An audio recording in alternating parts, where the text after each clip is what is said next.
Thought Bubble Audio.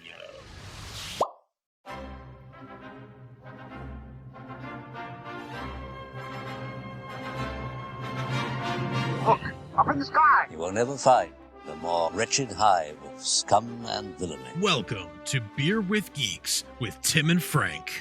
Who are you?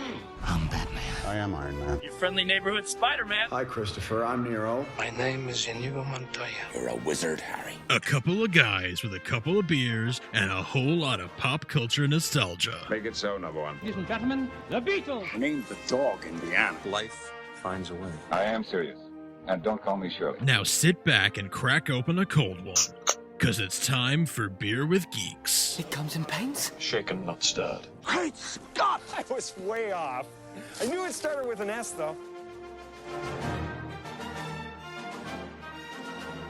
Hi, and welcome to Beer with Geeks, where two geeks geek out with beer. I'm Tim, and with me, as always, is my man who loves to know things before they happen, Frank. How are you today? I'm sitting here in a state of knowing things before they happen. I'm sitting and in a state of precognition, knowing all things before they happen, and I know that that's a cup, and that's a speeder. But is it, Frank? Is it? Do you want to be trained? Is that what you're asking? Is this the big question of the day? Roger, Roger. Roger, Roger. Excellent, Frank. Today, you are my favorite person, but also, so Frank, what are you drinking? I'm drinking a beer that was recommended by a good friend of the show, Dan. He recommended this fantastic Night Shift Phone Home peanut butter porter that is delicious and silky smooth, and it tastes like peanut butter, and it's one of my favorite porters that I've ever tried. It's outstanding. Night Shift is one of the best breweries in New England, and they're getting pretty popular up in this region. Mm-hmm. I would strongly recommend, if you can find this beer somewhere. The label is really cool. It's called Phone Home, and it's a nice homage to the E.T. poster. It's really neat. So I would strongly recommend this beer to anybody. Tim, if you can find it somewhere, if you see it in a store, grab a 4-pack of it. It's so delicious. It's so great. I will try to find it. I have not exactly found a store where I'm like, oh my God, this is the selection that I've been waiting for. Yeah. Like I have like okay selections from a few different places, but nothing that I'm like over the moon about yet. So we'll see what happens. What are you drinking though? But I am just finishing up Sam Oktoberfest because this is my last one of the season, and so we're just wrapping this bad boy up before putting it the to end. bed. Exactly. Because now there are like no leaves on the trees, so right. I can't even like claim that this is what we're supposed to be doing. Right. Yeah. All right. Well, Frank, I love knowing things that happen before they happen, but I also love speculating. So, Rise of Skywalker is Star Wars, the Rise of Skywalker is coming out soon, and J.J. Abrams said you should, or something. No, who said that? Might have not J.J. Might have been Anthony Daniels actually. Or something like that. He said you should really watch all 6 to appreciate, or you should really watch all 6 of the prequels of the original trilogy, and then the Force Awakens and The Last Jedi to really appreciate the scope of Rise of Skywalker.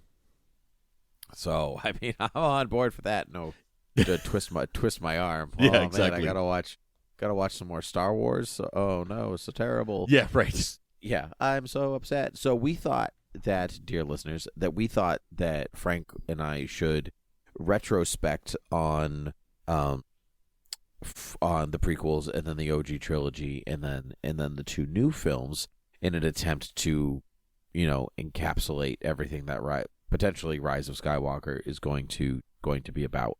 What we think we're going to see from each of these films. What do you think is going to crop up over, and what do you hope crops up, and then we'll see what happens in Skywalker. That's right. Yeah. Yeah, I think that so based on that quote and on that tease, like you really want to, watch all 8 films to appreciate what's happening in episode 9. I mean, I feel like we can talk about the prequels. Like we've for, God knows we've seen the prequels so many times in our tenure as Star Wars fans that the many of times, many times we've done commentaries on them. But I feel like it's important to talk about them in the context of what we know about the Rise of Skywalker and what's coming. Right. So yeah, I'm excited to get into this. So things that are going to impact the new film. Why don't we start with Palpatine? Right. All right. So the obvious, the obvious, right. The most obvious. The 700-pound Force ghost in the room. Wow, he's actually kind of skinny, Frank. Like, if you're talking about Jabba, sure. But... The dark cloaked figure in the room. How about that? Yeah. Yeah. So, what's his role going to be? He has been working through all these machinations and these moving chess pieces. He's 12 steps ahead of everybody. No one else knows what he's doing, to the point where he has 2 different identities that are pulling strings behind the scenes in the prequels, and nobody knows about it, right? Even the most Force sensitive, even Mace Windu is like, a Sith Lord? So you know what I mean? Mace Windy. Yeah. Yeah. So he's been pulling the strings for a long time. Starting in the prequels, starting before the prequels, really, before Episode 1, the pieces are already sort of in motion. So it seems like, from what we hear in the Rise of Skywalker trailer, that continues all the way through to Episode 9, where he is still, like, things that he's put in motion long ago, decades ago, are still ongoing, right? Right. Yeah. So I guess in terms of like things that we're going to see play out all the way back from Episode 1, do you think that, like, they've talked about, like, remember how, like, Anakin was maybe manipulated by the Palpatine and the midichlorians and that stuff? Are they taking that concept and applying it to Rey instead? So was Rey manipulated in some way, you mean? Well, she definitely was, like, long have I waited yes. to come together, so on. So is, like, Rey, is Rey no parents?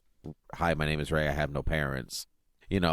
Like, is she actually a child of the Force the way that Anakin is? I see. That's, that might be, how is that not something that's talked about more? I don't know. That's a great question. It's me. I'm the first.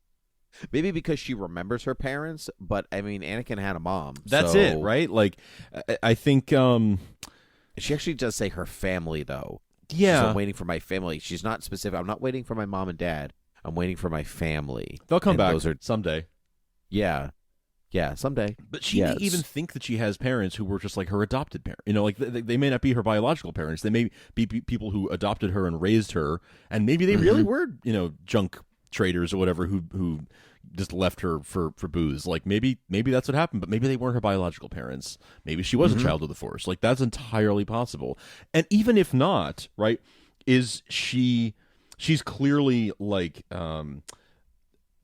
maybe the fact that she is abandoned, whether those were her real parents or not, like the fact that she was abandoned and is alone and Force sensitive and trying to find her way is still sort of a parallel with Anakin of like he's alone and he knows he's Force sensitive and he's looking for some kind of training but he's sort of an at-risk youth in a way. Yeah, there are still parallels. I like the idea that she might just not have, maybe she is just a child of the Force and only has a biological mother and nothing, and not a father or something. Like that could be really interesting. And if you want to talk ring theory, people love seeing the echoes throughout the different trilogies. That'd be a really interesting way to come back around and sort of finish where we started. Right. Well, I mean, they've talked about how Dave Filoni and George Lucas and all these guys created and or worked on Star Wars. How like the Force, like they say like the Force has a will of its own, but it like literally has a will of its own, as it like it does what it wants. Like it, like what is the will of the Force? Meaning it is sentient and it wants certain things to happen. It's not just like a vague will kind of thing. So like the Force wants a chosen one. The Force wants twins to balance out the darkness of the Sith, and like so like is Rey Rey is the next step in that balance issue. So I don't know. I'm kind of on Nessie now that like I kind of like I threw it out there as like a nothing, and now I'm kind of banking on that being a thing. Like, and that's where like she doesn't like your parents are, where Kylo says, like your parents are nothing, blah blah blah, and that's like that because she literally doesn't have parents, as in like her parent is the Force. And she does say, like, everyone trying to tell me who I am, but nobody knows who I am. Like, you don't know me.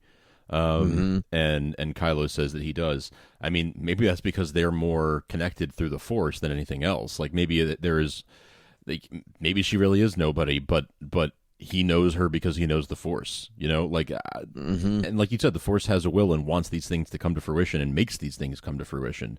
It is a living, breathing, for lack of a better word, force in their lives. It is an active participant in what's going on in the galaxy. It's not just sort of passive.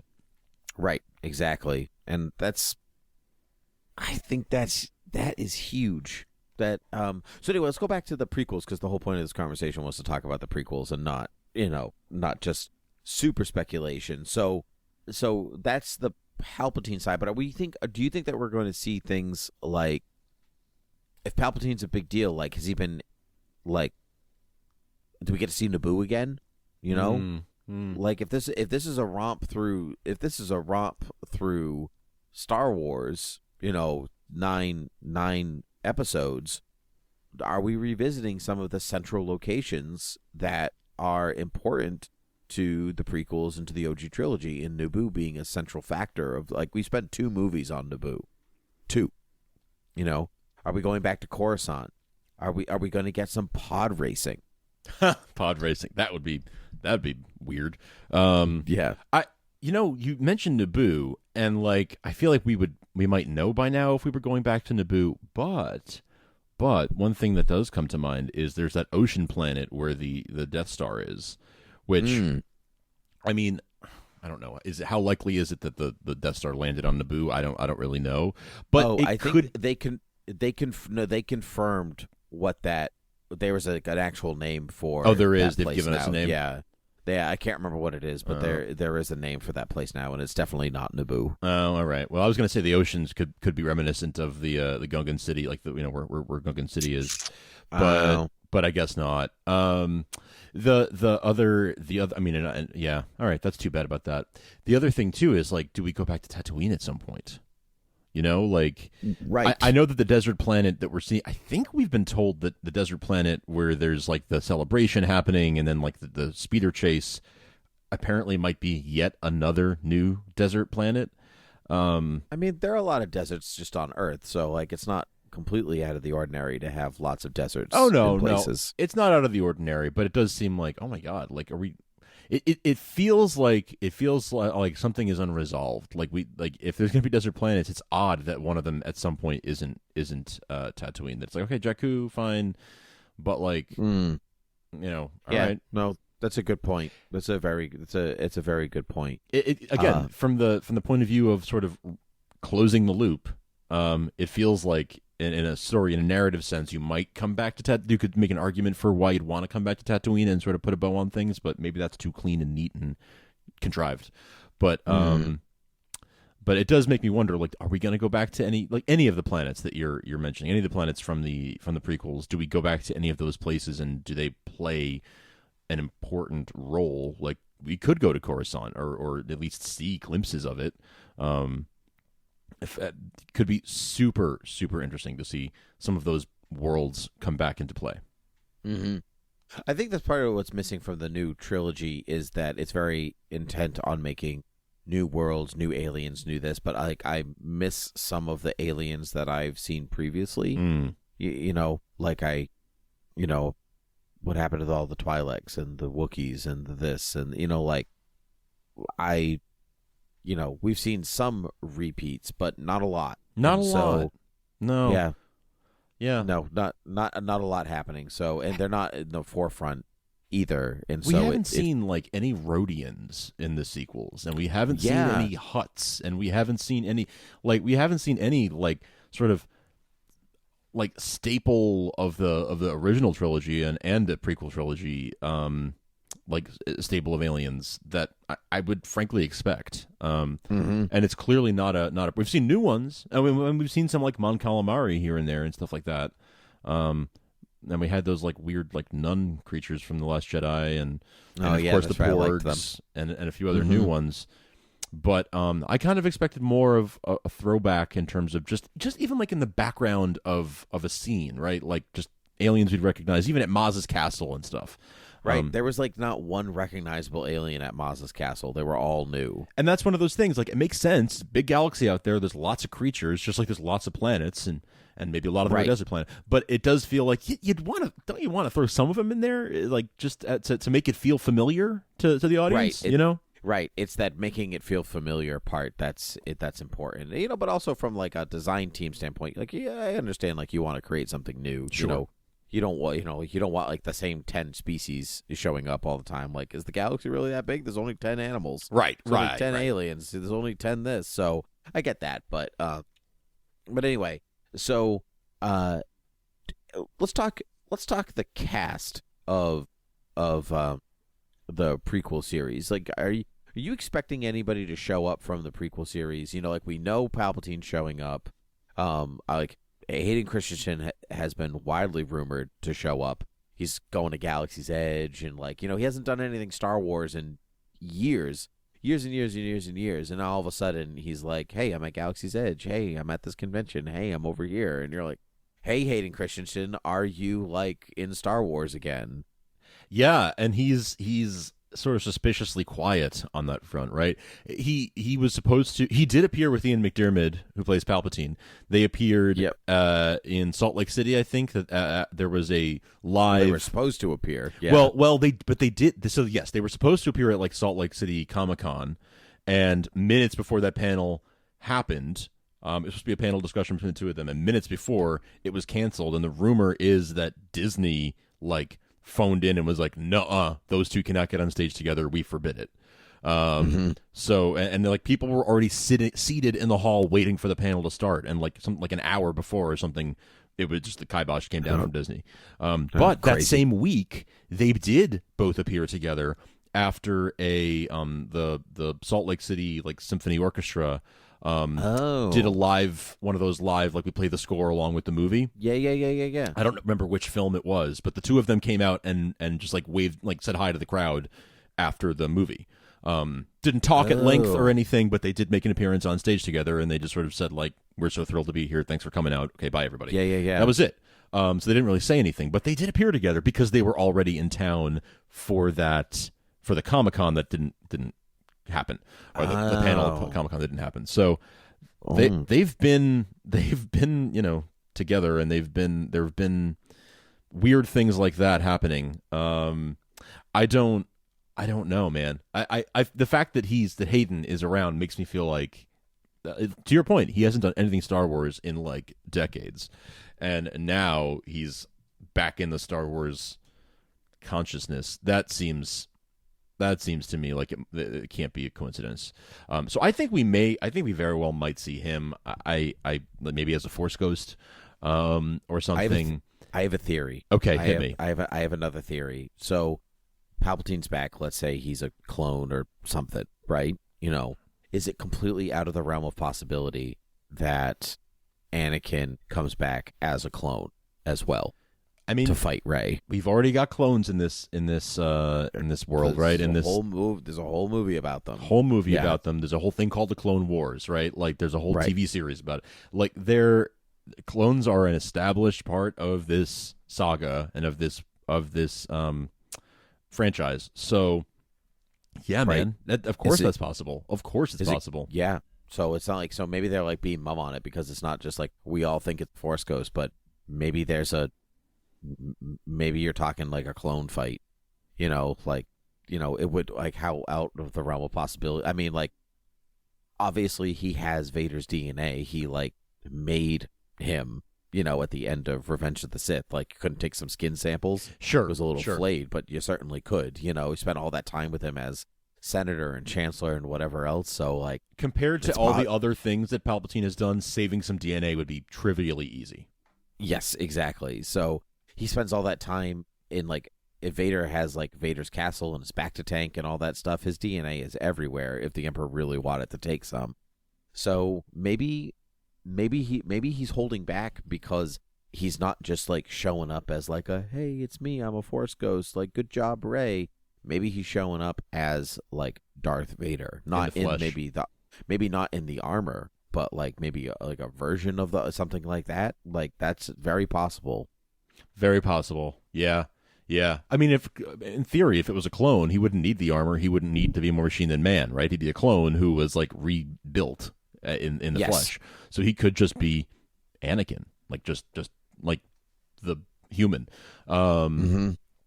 Yeah, that's such an interesting idea. There's also, and this I think is just pure speculation and sort of fantasy, but there are people who talk about, like, how cool it would be if we saw, like, a bunch of Jedi, from the Council or something, appear as Force Ghosts to, like, fight alongside Rey against the Emperor or something. Like, if we did see Yoda come back again, and I don't know, Ki-Adi-Mundi and Plo Koon and oh yeah, those guys, Kit Fisto, yeah. Do you think that, like, they could, like, we've talked about this before, but do you think that they could get Liam Neeson to show up once and be like, hey, yeah, Qui-Gon would be quite a big, really cool secret to keep and surprise everyone with. I taught y'all how to be Force Ghosts here, so we didn't hear a whole lot about Yoda being in The Last Jedi before it happened. There were literally nothing. Were there rumors? I feel like there might have been a leak or a rumor or something, but I don't know that I did a pretty good job of avoiding spoilers for The Last Jedi, so I don't know if it was widely rumored or even hinted at, but I certainly had no idea that was happening coming into the film. When I saw the back of his head in that first shot, I lit up because of how excited I was. So if they could keep that a secret, maybe they could keep Hayden Christensen or Liam Neeson a secret if they really committed to it. I bet they could. Yeah, I think they're very good. See, I almost feel like Palpatine is like a weird, like, distraction, if that makes sense. Like, they're like, this thing is back, like, hello, and so everyone's attention is focused over here, so they were able to, like, hide a bunch of stuff over here because the trailers are like, they tell you literally nothing about the plot. No, they don't tell you the story. No, there's nothing. We have no idea what the story is. So there's a new Star Wars book coming out, Rise of the Resistance or something like that, where it's like, it's right after the Battle of Crate, and it's the Resistance rebuilding itself. So, but it's Poe and Finn and Rey and General Leia and, like, all of, like, the characters you know and love, which is very rare for a Star Wars book now to feature characters, like, the main cast of characters. This might actually be one of the first ones. So I'm curious what that book might tip its hand towards. I mean, I'm sure it won't tip its hands towards very much, but if, like, it might tip us a little bit in the direction of, like, okay, so who was Rey talking to learn some Force stuff, and, like, stuff like, like, and who's going to be back in the movie that we're not thinking about yet. Prequels are tough because most of those people would be dead anyway. Like, we either saw them die or it's been a long time. Like Luke and Leia were literally babies at the end of the third one. Right. So it's been like, what, 60 years? Right? Yeah, 60 plus years now for, like, between the timeline gap, because it's 20 between Revenge and A New Hope. Yep. Right? Right. and it's 20 between Revenge and A New Hope, and then it's 30 after Jedi. Right. So it's like 50, 60 years. Yeah. So yeah. Well, then no, but that's 30. That's 30 years from Jedi to Force Awakens. Force Awakens, and then so it's another year, and then Jedi takes place right after. So it's like another year or two after that. So that's a long time. Yeah, it is. It is. And most of these, I mean, just looking at Luke and Leia are now, older adults. Right, because there's even gaps between A New Hope, Empire, and Jedi. Exactly. So you're talking a couple years in between those. So yeah, exactly. So it's been a long time. A lot of those people have been dead for a long time. Anyone who we didn't see die, it's been a long time, so they may have passed. But so that's why we're kind of talking in the realm of Force Ghosts and clones, right? Because like we're trying to think of how else could these people be around. They've got to be brought back in some way if they're around. I was wondering I wonder if they'd bring back Natalie Portman as something like a flashback or something along those lines, but because that is, maybe not any of their parentage though, so it doesn't really matter. Okay, continue anyway. But that's an interesting idea. I hadn't thought about her coming back, and I mean the fact that she got involved with Marvel again after being and she was like anti-Marvel. She hasn't said anything anti-Star Wars really. No, she did say it almost ruined her career. She did. She did. But she's also very grateful to George. Like she's Lucas. Like she's. I don't know. Yes, she said some things. I guess. I guess you're right. She didn't say it in a negative way, but just like it was hard to get out of the like, oh, you were bad in Star Wars, so you're probably bad in everything. Right. Mentality. But you know what? Now she has an Oscar, so good for her. Right. So. And it did launch. She acknowledges it, like launched her career, and George launched her career. Right. But what I was going to say was, we do see some like in that trailer even we saw like a battle droid behind 3PO in one shot, and right. There's all kinds of ships from like the Clone Wars era, which falls into the prequel era, right? Like there's all these like there's that one shot in the final Rise of Skywalker trailer where you see like hundreds and hundreds of ships that are all led by the Falcon that are like about to go into battle, right? They're like in space. And what I noticed there, and actually there was a really good Twitter thread that outlined all this, and I saw it listed out in a Mr. Sunday Movies video where he broke down the trailer. And you have like all these ships from Star Wars Rebels and from Rogue One and from The Last Jedi and from the Clone Wars and from all these different eras. So I think we're going to, whether it's just in the background or what, there are hints and echoes of the prequel era in terms of the technology and the droids and the ships and all that kind of stuff. It's all there, and it's very much like part of the world. That's good because Star Wars is built on that lived-in universe mentality, or like a used universe, and so like we see stuff from our own world crop up back in the modern day all the time. Whether it's like, oh, here's that old people. It's like even if it's an antique car show, right? You still see stuff right over and over and over again. So even if you weren't around for it, so I think that is something that Force Awakens and Jedi lacked, and so I'm glad that like Rise of the Skywalker is like giving us that groove back. And like I don't need battle droids to be featured, like, but like in the background it goes a long way. It does. It does. Do you still feel that the Skywalkers will be like the new Jedi or something? That was a theory you'd thrown out there a while back. Yeah, I still think that's like the Jedi are dead. Skywalker is like the new